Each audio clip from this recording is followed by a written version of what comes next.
Okay, in this video we're going to look at section 3.7 on curve sketching, where we're going to use the tools we've learned in this section, like finding relative extrema, points of inflection, and asymptotes, to get an idea of what these functions look like and label all the important points on them.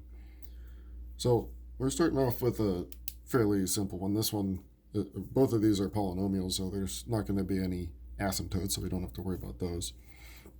But we want to find extrema and points of inflection, and we know that those come from where the first and second derivative are 0. So let's find the derivatives first. So first derivative would be 3x squared minus 6x.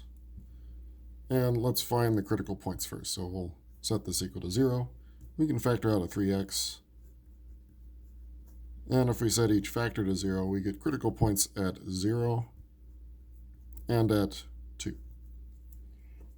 Now, of course, we'd like to know whether these are minimums or maximums, and we'll use the second derivative test here, since we're going to need the second derivative anyway to find where the inflection points are. So, second derivative, starting from here, we'd get 6x minus 6, and let's set that equal to 0, too, to find our inflection point. In this case, we get x equals 1. Now you could test each of these in. If you plug in the 0 in here, you get minus 6. So that means 0 is a maximum, relative maximum. And if I plug 2 into here, I get a positive 6, so that would be a minimum by the second derivative test. And you can see that, if we do our number line here for 1, if I plug in 0, I'd get, well, I already plugged in two numbers, didn't I? 0 gave me a negative number, so it's concave down here. 2 gave me a positive number, so it's concave up. So that also tells me that we have maximum and minimums there. Now, to graph these points, of course, we need y-coordinates. We need to plug each of these into our original function. So if you plug 0, 1, and 2 into our original function, you get 4, of course, for 0. That's our y-intercept. If you plug in 1, you should get 2. And if you plug in 2, you should get 0. So here we have our maximum, our inflection point, and our minimum. And we know that it's concave down smaller than 1. So it looks something like this, going this way. I don't know where this x-intercept is, but that's not really that important. And then it's concave up from 1 on. So it inflects, changes concavity here, starts to concave up. So that's roughly what this looks like. And we want to label these points. So this is maximum at 0, 4, inflection point at 1, 2, and a minimum at 2, 0. I'm not too concerned about intercepts. You could label some of these like this is a y-intercept, this is an x-intercept, but I'm more worried about the relative extrema, points of inflection, and if there are any asymptotes. Okay, let's take a look at our next one. Again, we'll find first the derivative, which would be 12x cubed plus 12x squared. And so our critical points come from setting this equal to 0. We can factor out a 12x squared, leaving x plus 1. And so setting this factor to 0, we get 0, and this one we get minus 1. So those are our critical points. Now we'll take our second derivative to find out what these are.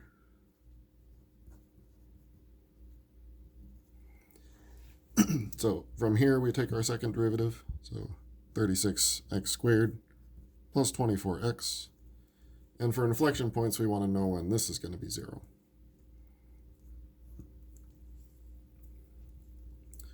So we can factor out a 12x this time. And we're left with 3x plus 2.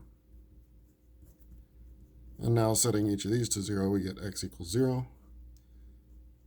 And x equals negative 2/3.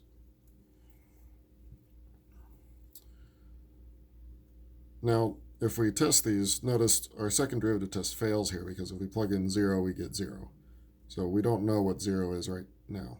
But we could test -1, and you'd get a 36 minus 24.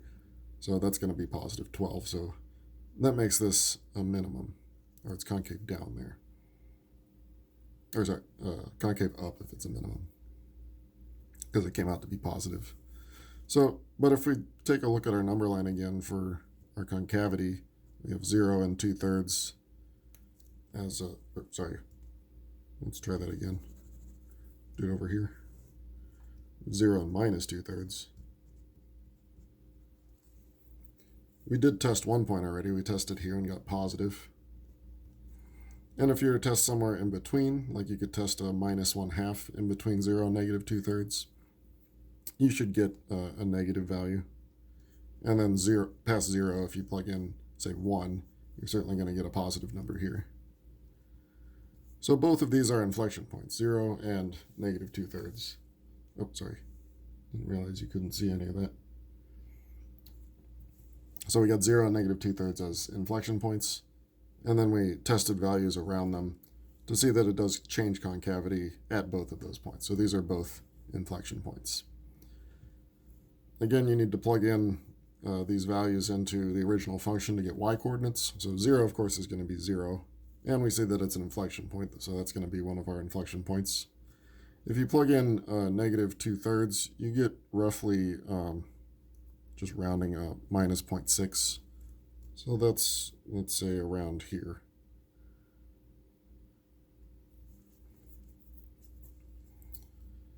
And if you plug in -1 into the original function, you should also get -1 again. You would get 3 minus 4, so -1. And that's our relative minimum. And we know it's concave up until you get to 2/3. That's this point here. So it looks concave up here.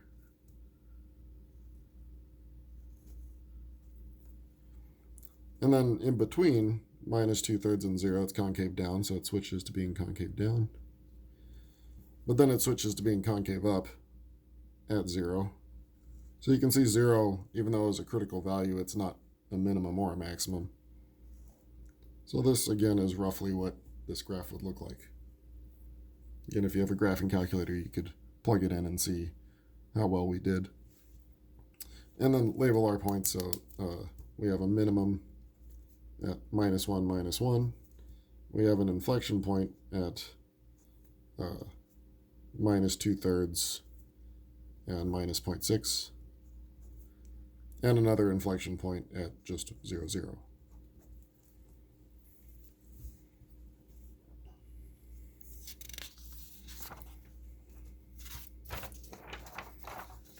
Okay, we have 2 more that we want to do. This next one we can see will have a vertical asymptote at 0. But you could test for horizontal asymptote. Look at the limit as x goes to infinity. You end up with no horizontal asymptote. You might remember from college algebra, if the top polynomial is larger degree than the bottom, then there's no horizontal asymptote.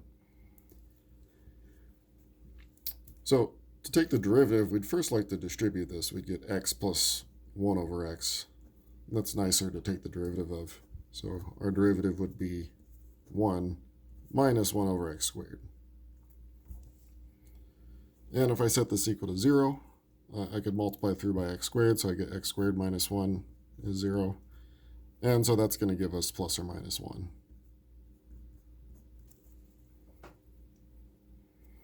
And now let's take our second derivative to find out concavity and also, I forgot to include 0. 0 is a critical value too, because 0 makes it 0. Although it's not going to be a maximum or minimum, but it is a critical value. And here we take the second derivative. We think of this x to the, or 1, minus 1 over x squared as x to the minus 2. And you get minus 2 coming out, canceling this minus, so you end up with 2. And then x to the minus 3, which is over x cubed. So that's our second derivative. And this has a critical value of 0, again, because of dividing by 0. And if we look at our number line for that, for 0, and we can use our critical values to test on either side. So if I plug in 1 into our second derivative, I get 2, but in particular it's positive. So that means 1 is going to be a minimum. And then minus 1, our other critical value. If I plug minus 1 in, I get 2 over minus 1, so minus 2. So that makes the minus 1 a maximum.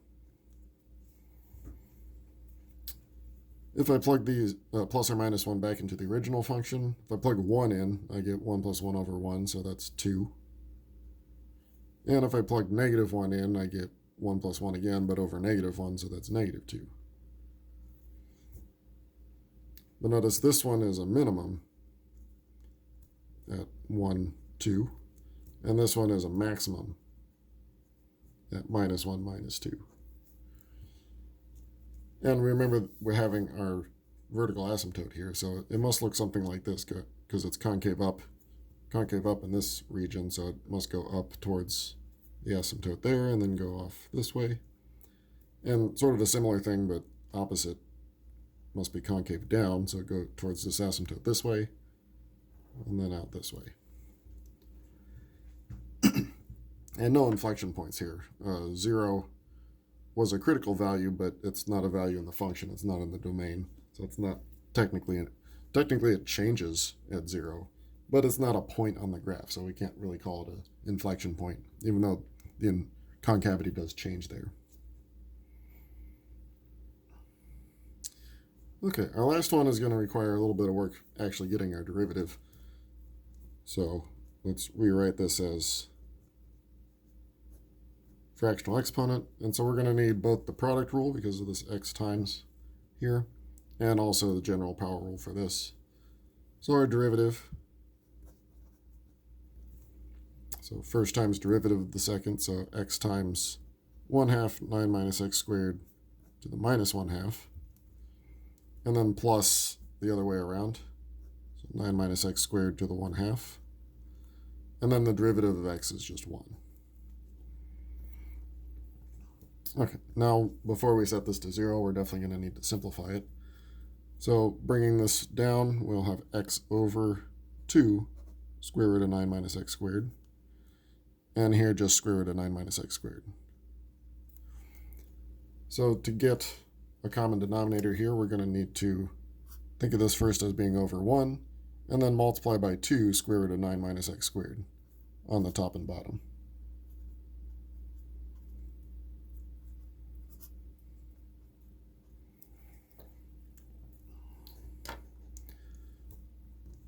So that's going to give us x, and then multiplying the 2 square roots will get rid of the square root. Let's put this 2 out in front, and then 9 minus x squared in parentheses. And this is all over our common denominator 2, square root of 9 minus x squared.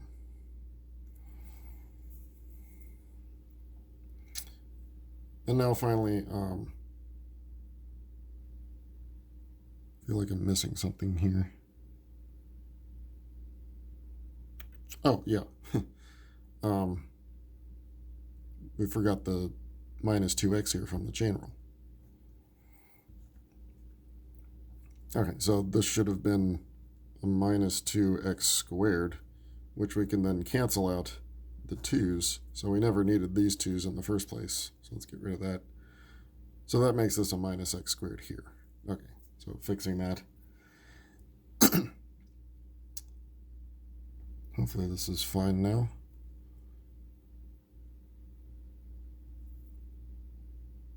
No, this 2 has to be gone too. Okay, there we go. Okay, now combine like terms, and we get 9 minus 2x squared over square root 9 minus x squared. So this is what we want to find out is 0, and set the denominator equal to 0 as well. We should probably note something before we do that. Our function, because of the square root, its domain would be just in between minus 3 and 3. Because if it was bigger than 3, then 9 minus something bigger than 3 squared would be negative, and on the other side, if it was smaller than negative 3, 9 minus that squared would be negative as well. So our function only exists in between minus 3 and 3. And that's also where this would be 0. So we do get critical values of plus or minus 3, but it doesn't really matter because those are the endpoints of our function anyway. So all I really care about is the top here. So if I set this top equal to 0, let's put that here. It's not too bad to solve for x here. Subtract the 9, divide by 2, take the square root, so x is plus or minus square root of 9 halves, or approximately plus or minus 2.12.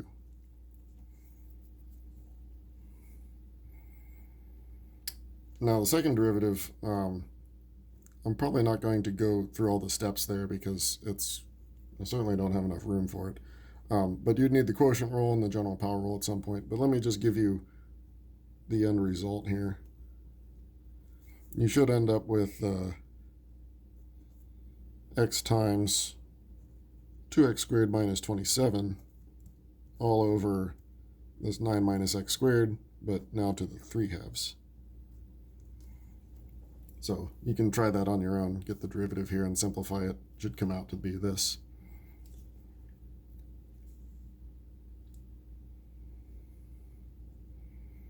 Now if you set this equal to 0 to get our possible inflection points, well clearly this part would give us 0, so x equals 0 is a critical point there.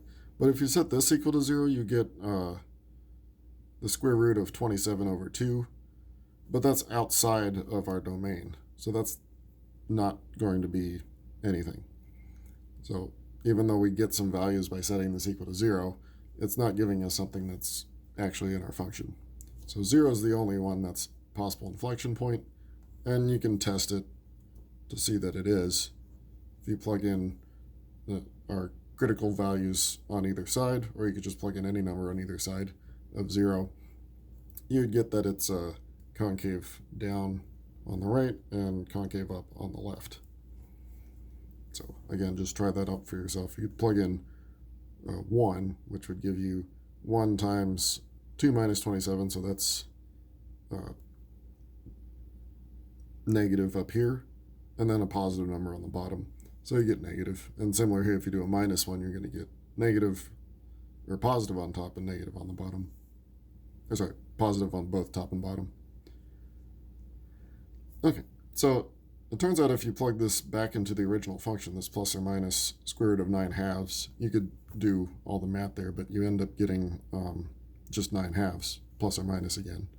So 2.12 and then 9 halves. So we have our maximum here at square root of 9 halves, comma 9 halves. And we're going to get a minimum on the other side at the square root of 9 halves again, and negative 9 halves. So our minimum here is at negative square root of 9 halves and 9 halves. And then 0, of course, gives us just 0. You get 0 times 3. And that's our inflection point. So we have an inflection point here at 0, 0.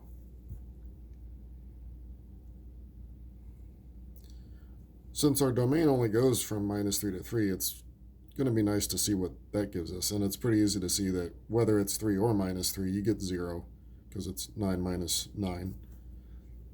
So it comes back to these points here. So we get this interesting little curve. It's concave up from negative 3 to 0, and then it's concave down, so it inflects here from 0 to 3. Okay. Now, of course, this one was pretty difficult. The first 3, I think, are fair game. You'd expect something like that on a worksheet or exam, but this one's a bit difficult. I sort of cheated here and just wrote down what the second derivative was. A little bit too much work, but I wanted to show you a more complicated example. Okay, so that's it for 3.7. So next class we'll be doing the last section of chapter 3, 3.8, and our next worksheet, worksheet 5.